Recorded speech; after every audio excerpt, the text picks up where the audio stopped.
ഒരു ദിവസം നീയൊരു ഒപ്പനും ഹിക്കപ്സ് വന്നു. നല്ല രസമായിരുന്നു. നമുക്കതൊന്ന് കണ്ടാലോ?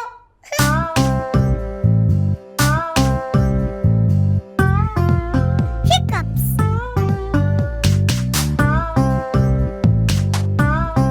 മീനുവും അപ്പവും മമ്മി ബിയും ഡാഡി ബിയും കൂടി പ്രഭാത ഭക്ഷണം കഴിക്കുകയാണ്. മീനുവും അപ്പവും പൂന്തോട്ടത്തിൽ കളിക്കാൻ പോകാൻ കാത്തു നിൽക്കുകയാ. മമ്മി, ഞങ്ങൾ കളിക്കാൻ പോയിക്കോട്ടെ? ഭക്ഷണം കഴിച്ചു കഴിഞ്ഞാൽ നിങ്ങൾക്ക് കളിക്കാൻ പോകാം.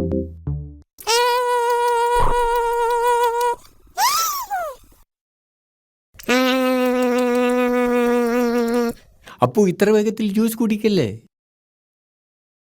അപ്പു ജ്യൂസ് വേഗത്തിൽ കുടിച്ചതുകൊണ്ട് അപ്പുവിന് ഹിക്കപ്സ് ഉണ്ടായി.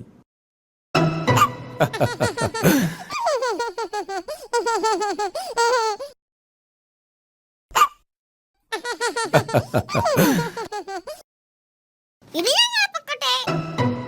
അപ്പുവിന് ഹിക്കപ്പ് ഉള്ളപ്പോ പുറത്ത് കളിക്കാൻ പോകാൻ പാടില്ല. പക്ഷെ അപ്പുവിന് ഹിക്കപ്പ് മാറി. അപ്പു, ഹിക്കപ്പ് നടത്തു.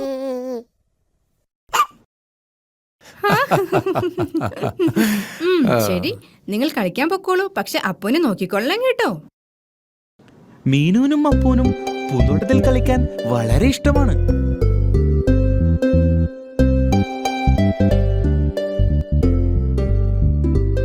അപ്പു, ഞാൻ ബോളറിഞ്ഞു തരാം. നീ ഇത് പിടിക്കണം. അപ്പു, ഹിക്കപ്പ് നടത്തു. അപ്പുവിന്റെ ഹിക്കപ്സ് കാരണം മീനുവിന് കളിക്കാൻ പറ്റുന്നില്ല. അപ്പു, ഇന്നത് എനിക്കറിഞ്ഞതാ.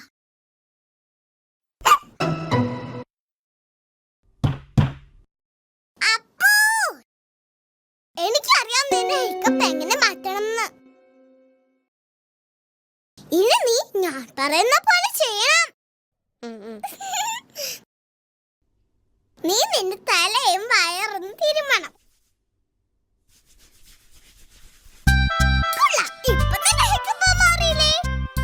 ഹിക്കപ്പ് മാറ്റാനുള്ള മീനുവിന്റെ മാർഗം ഫലിച്ചില്ല. അപ്പോ നീ ഞാൻ പറഞ്ഞത് ശരിക്കും ചെയ്തില്ല. ഹിക്കപ്പ് മാറ്റാനുള്ള നല്ല മാർഗം എനിക്കറിയാം. ആദ്യം മുകളിലേക്കും താഴേക്കും 3 പ്രാവശ്യം ഒറ്റ കാലിൽ ചാടണം. ഇനി നിന്റെ കൈകൾ മുകളിലേക്കും താഴേക്കും വീശണം. എന്നിട്ട് തലയും കുലുക്കണം. അങ്ങനെ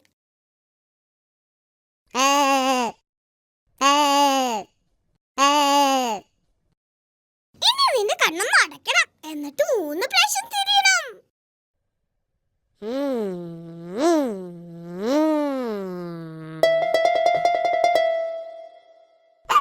അപ്പുവിന്റെ ഹിക്കപ്പ് മാറ്റാനുള്ള മീനുവിന്റെ പുതിയ മാർഗവും ഫലിച്ചില്ല. എനിക്കറിയാം ഹിക്കപ്പ് മാറ്റാൻ. അപ്പുവിന് ഇപ്പോഴും ഹിക്കപ്സ് ഉണ്ട്. എനിക്കറിയാം ഹിക്കപ്പ് മാറ്റാൻ. അപ്പു, നിന്നെ പേടിപ്പിക്കാൻ പോവാണ്. ഇനി ഓർക്കുക, ഇതൊരു കളി മാത്രമാണ്.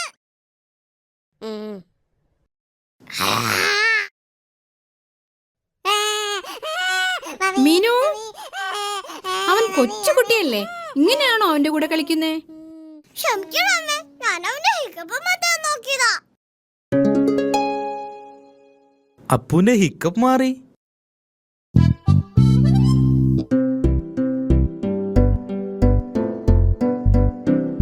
അപ്പു വേഗത്തിൽ ജ്യൂസ് കുടിച്ചാൽ വീണ്ടും ഹിക്കപ്പ് ഉണ്ടാകും. ഞാൻ അപ്പുവിന്റെ പോലെ ചെറിയ കുട്ടിയല്ലേ. എനിക്ക് എത്ര വേഗം വേണമെങ്കിലും കുടിക്കാം.